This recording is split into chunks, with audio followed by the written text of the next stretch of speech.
All right, good morning, everyone. My name is Justin Yentis, and I'm an investigator with Arizona Investigative Associates, and I'm here today to assist the Hansen family. 4 years ago today, Rachel Hansen was killed. I want to take a few minutes to lay out plainly and factually what we know about how she died, because the people of this community deserve the truth, and because somewhere out there, someone hearing these facts knows more than they've shared. Rachel Hansen was 19 years old. She was a Gilbert resident, building a life of her own.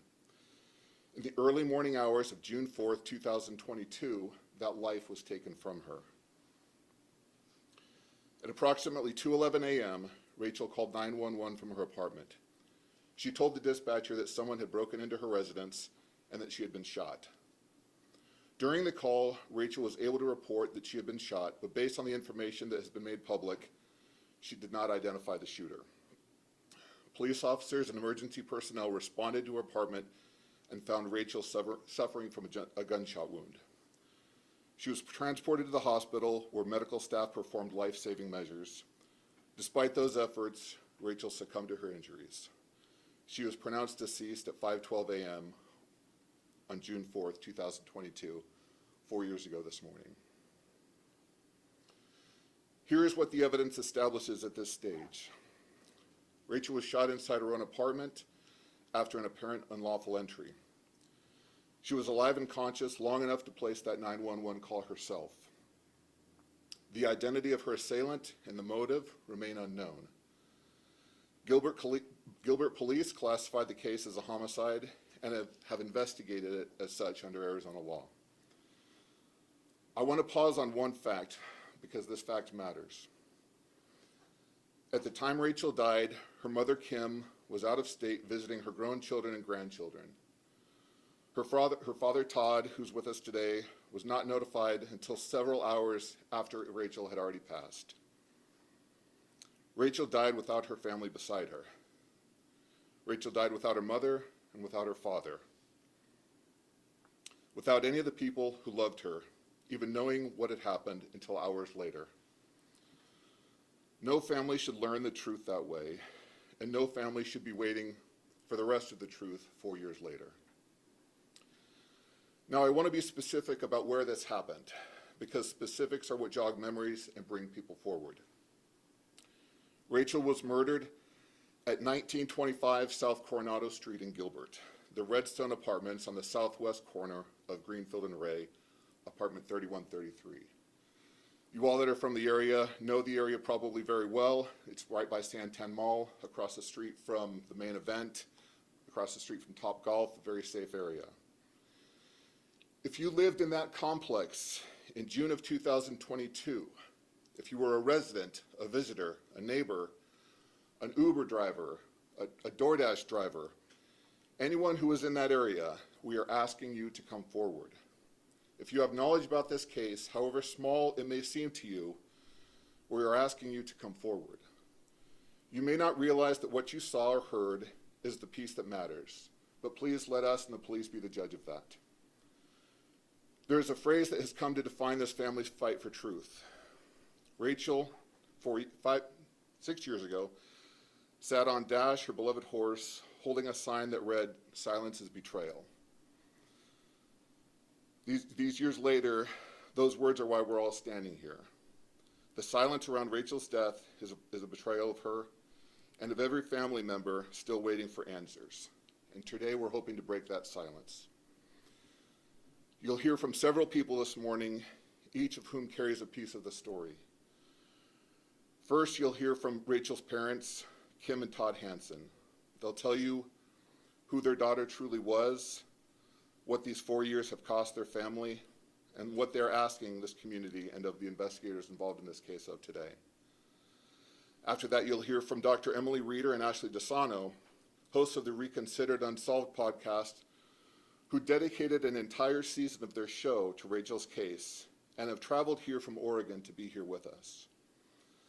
Also, you'll hear from Johnny Martinez, the executive director of Silent Witness, who will explain exactly how anyone with information can come forward safely and anonymously. With that, I'd like to introduce Rachel's parents, starting with her mother, Kim Hansen.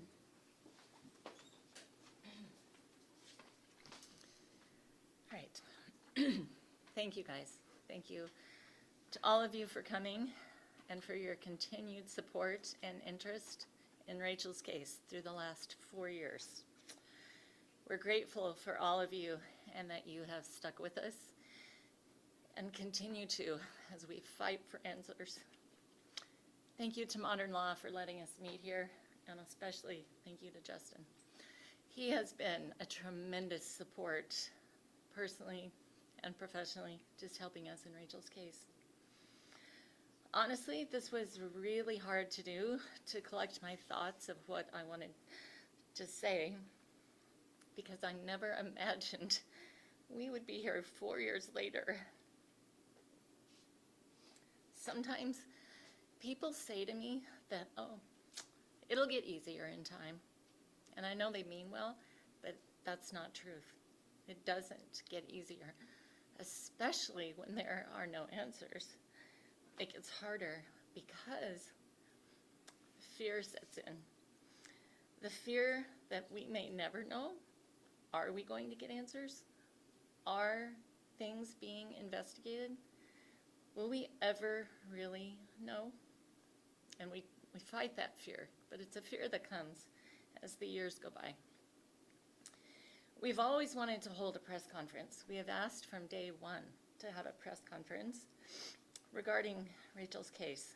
We wanted the community to know that this tragedy happened in the middle of Gilbert, in what is supposed to be one of the safest communities in the U.S., in a very nice area that's highly populated. And yet, Rachel's life was taken. And we needed the community to come forward and help to find answers. As many of you know, there's very little evidence, and we understand that. No weapon, no motive, no cameras, sadly, no witnesses at 2 a.m. And that's why immediately we asked that the community be notified, a press conference held, so that everybody would know, not just a select few. And that never happened. And that's why we decided to do this, because we continue to seek answers. We also felt that the community had a right to know for their own safety. It's been 4 years, and the person that took Rachel's life is still out there somewhere.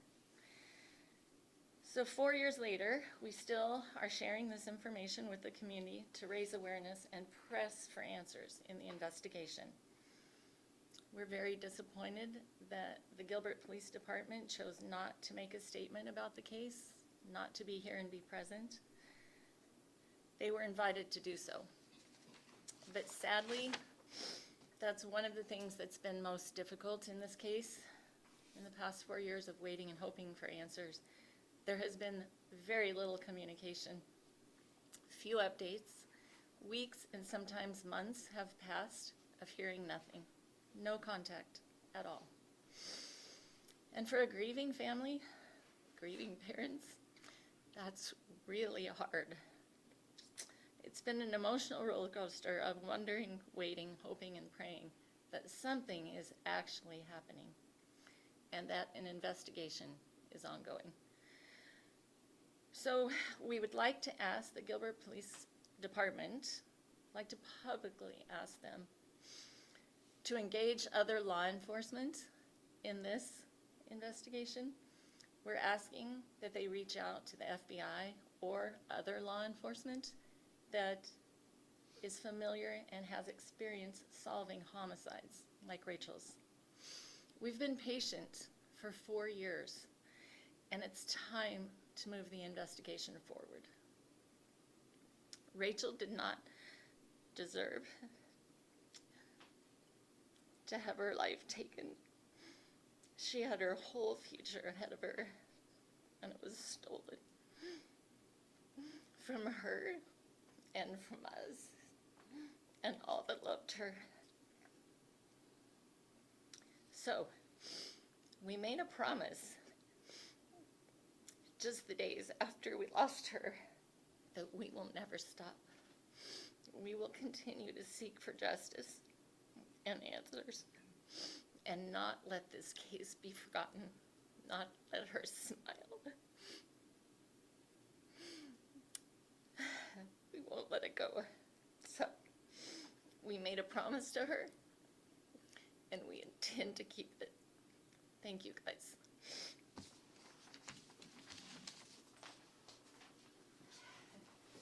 Next, we're going to hear from Rachel's father, Todd.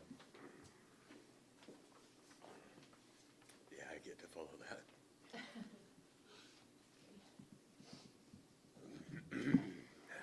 My name is Todd Hansen. I'm Rachel's dad.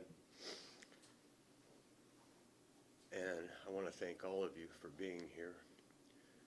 Particularly, I want to thank the media. You folks have come, and you've come to our home and interviewed us, and you have kept this story alive for 4 years now. And anytime we've asked you or told you there was an event or something, you have shown, and we are so very grateful to you. We want you to know that.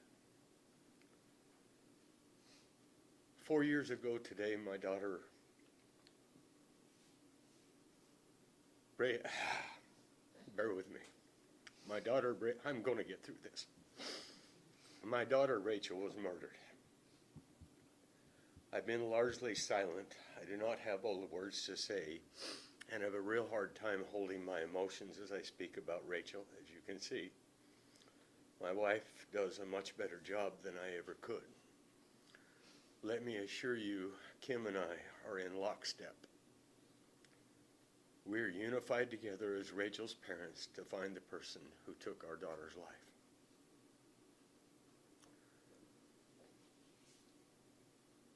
I feel the need today to set the tone of our family for this press conference, to give you a little bit of an idea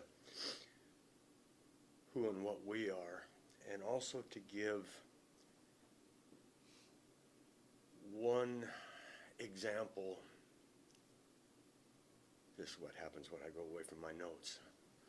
To give one example of how losing our daughter has affected our family, her friends, and the world. I awoken at 7 a.m. Saturday, June 4th, 2022, to loud and obviously important knocking at our door. My wife was out of town. It was rather unusual. It was the police department. I gathered myself, dressed, and sat down with them. I was told my daughter had been shot and had died, was murdered. After they left, two of my sons had heard the commotion and asked me what happened. We spent the next couple of hours talking, settling anger and getting mad and crying together. At that time, my role in this became evident. Then I had to break the news to my wife over the phone. That's a whole nother conversation I obviously can't do today. Since then, and to this very day, it has been my job as a husband and a dad to not allow hate in our home. I learned this principle from my dad, who taught me to never allow hate in my heart or in my home. Hate destroys. It can never build or rebuild. Hate cannot mend a broken heart. It can't. It's impossible. It has been my duty to follow the will of God and to keep our family strong. It has been my duty to comfort my wife in times and through hurt I cannot even state in words. Times when her whole body hurts from head to toe. And also it has been my duty to honor Rachel in keeping our other children on the right track and away from the path of hate. I believe we have reasonably done so. Today we are here to bring her story to the community and to ask for your help to find the person who took her life. I would like to just share one single experience out of so many to tell how taking her life has affected us and taken so much away. Early in 2022, I think February or March, Rachel asked me if we could go to the lake for her birthday on June 12th. We hadn't been in a couple years as the boat needed some work and I hadn't been able to get to it. I made a solemn promise to her that day that we would, in fact, go to the lake on her birthday. I'm not a man who takes promises lightly, and I try my very best to fulfill any promise I make. This was a big promise in my heart toward a young lady who asked something of me. She was very respectful, planning ahead, knowing I had a lot of work to do. She didn't come to me the last minute asking if we could go to the lake and for something that I then probably couldn't provide. She gave me notice and said, "Hey, Dad, it's months away. Can we go to the lake for my birthday?" I did so, boat fixed, ready to go. She was excited. We were going to Canyon Lake, one of her favorite places to be. She would be water skiing, swimming, driving the boat, and of course, cliff jumping, which was a fear she had that she overcame. It was rather comical watching her up on the cliffs.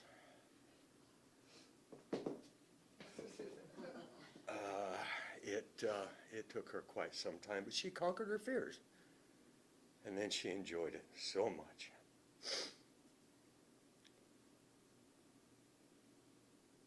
This promise has haunted me for 4 years.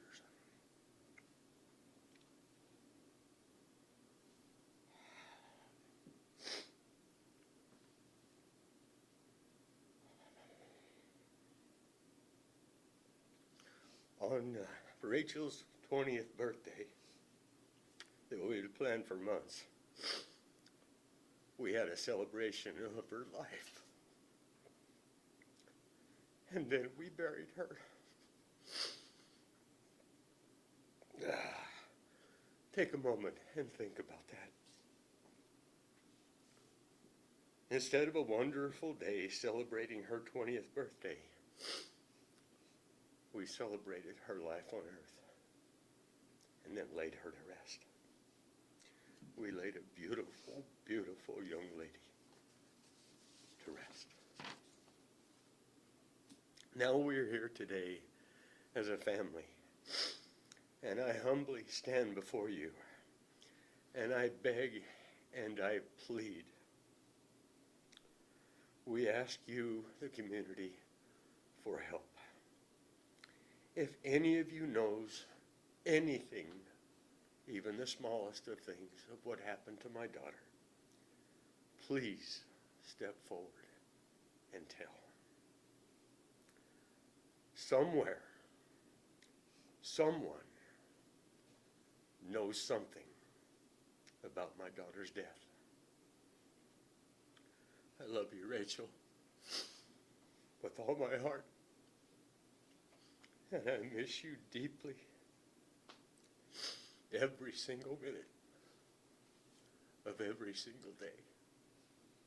And like Mom said, we will not stop fighting. Thank you. Thank you, Todd. Next, I want to bring up Dr. Emily Reeder and Ashley DeSano from the Reconsidered Unsolved podcast. They dedicated a season of their show to telling Rachel's story, and we've come to work with some of these independent media outlets to try and spread awareness of these unsolved cases. I'd like to give them the opportunity to explain what the case means to them. Good morning. Thank you for having us. We are Emily and Ashley, and we are the producers of the podcast Reconsidered Unsolved, which is a multi-episode deep dive into Rachel's case. We're honored to be here today. When we began looking into true crime cases, we didn't anticipate becoming so involved with one case. But as we got to know Rachel and her mom, Kim, and people that we spoke with that cared about her, we knew we couldn't look away and that justice needed to be served in this case. We learned through this case, through looking at this, that Rachel was spunky and spirited, and as you can tell from today, deeply loved. She was a 19-year-old like many other, navigating challenges, relationships, hopes, uncertainties about the future. And she was working toward the future of her dreams. That was brutally robbed from her 4 years ago today, and she was prevented of becoming exactly who she wanted to become. Through our months of investigation on Rachel's case and through conversations with many sources, we believe Rachel's case can be solved.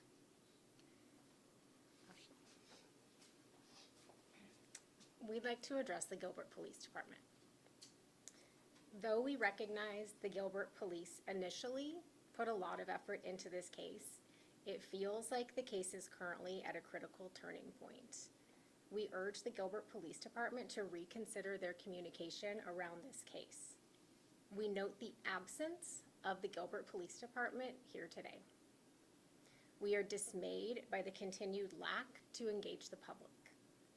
While we understand that there are limitations to what can be shared, we believe more consistent engagement with the public could help move this case forward.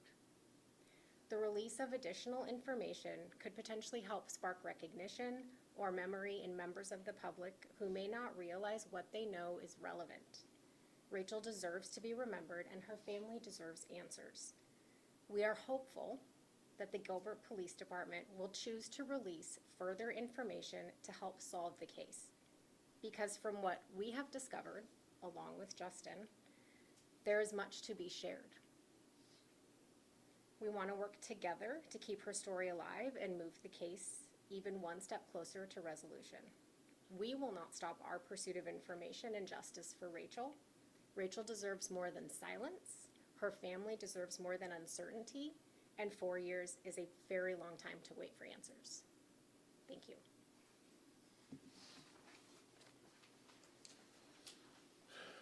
Next, we want to bring up Johnny Martinez, the Executive Director of the Arizona Silent Witness Program.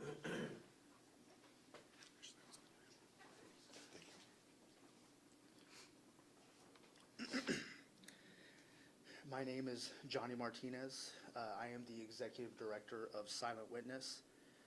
First and foremost, I do want to start off talking about how we collect our information, how we get tips, and most importantly, we keep them anonymous.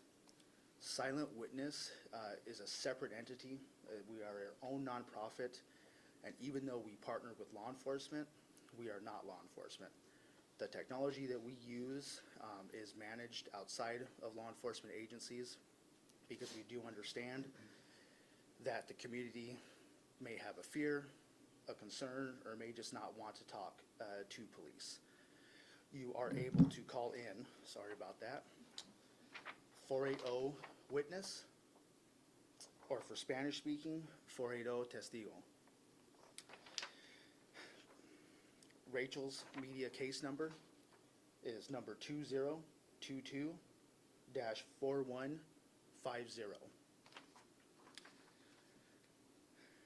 When these cases are called in, we do not share any personal identifiers or take any personal identifiers.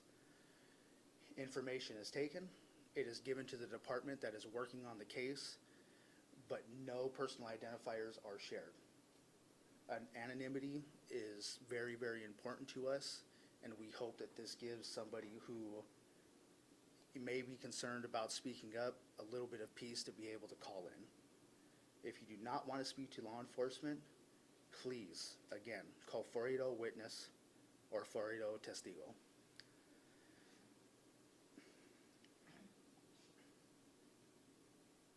You could be eligible for a reward of up to $20,000. But you know what? I do understand that sometimes it is not about collecting that reward for people. This could bring hopefully some sense of peace to a community, to Rachel's friends, and to Rachel's family. If you are concerned about your identity being discovered, I know I sound like a broken record, but the anonymity portion is very, very important. And just know that we do not share any information. Please call in. You know, even if you don't think the tip is important, it's too small, not big enough, call in and let law enforcement, let the investigators be the judge of that. You never know what type of information can break open a case, bring peace, and solve this crime. I will be here for a little while after if anybody has any questions. We do have the new poster printed and out in the back. You can submit a tip online through our website, silentwitness.org, or you can call the phone numbers. You can also get a copy of this flyer and this case information on our website as well.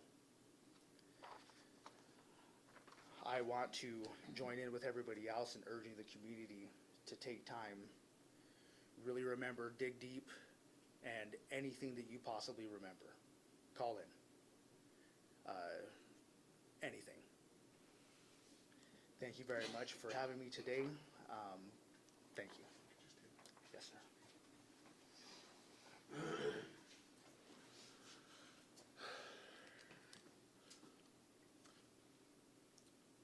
I want to thank everyone for coming today.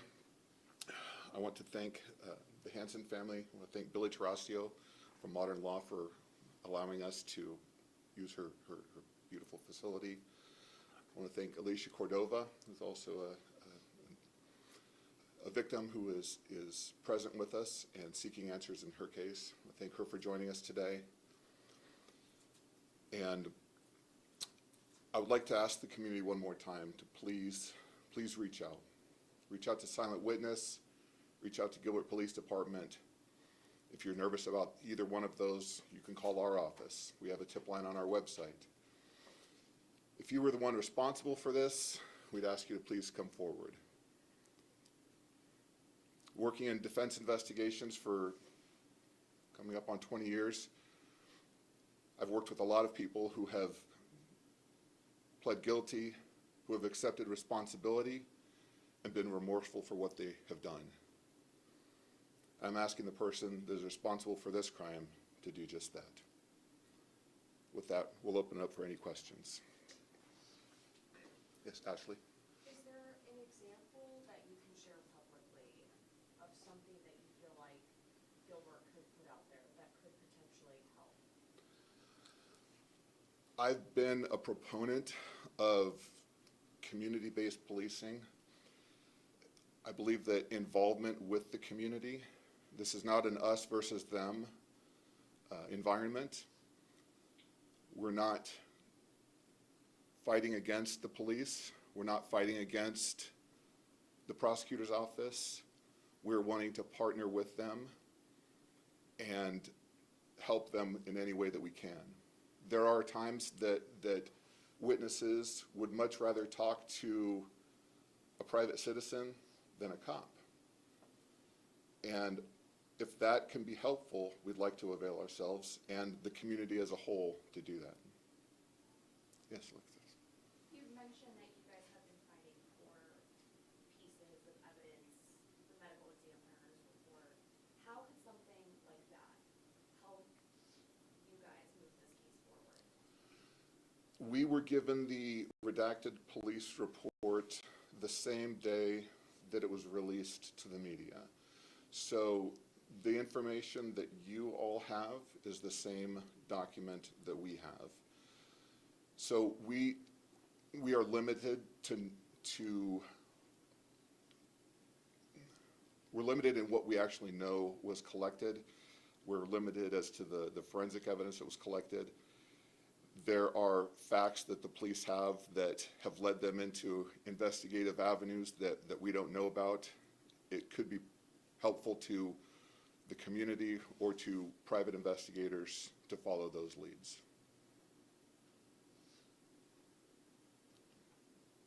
When was Yes, the ma'am. last communication with the Gilbert Police Department? How long ago was that? We had conversations with their public information office as early as, or as late as yesterday. They were notified, as well as Gilbert leadership. In fact, Vice Mayor Bongiovanni is here. They were notified about the press conference a week or so ago.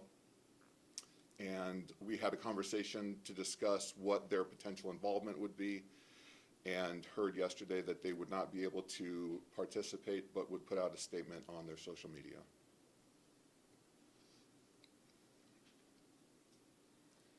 If there's nothing else, thank you all for coming.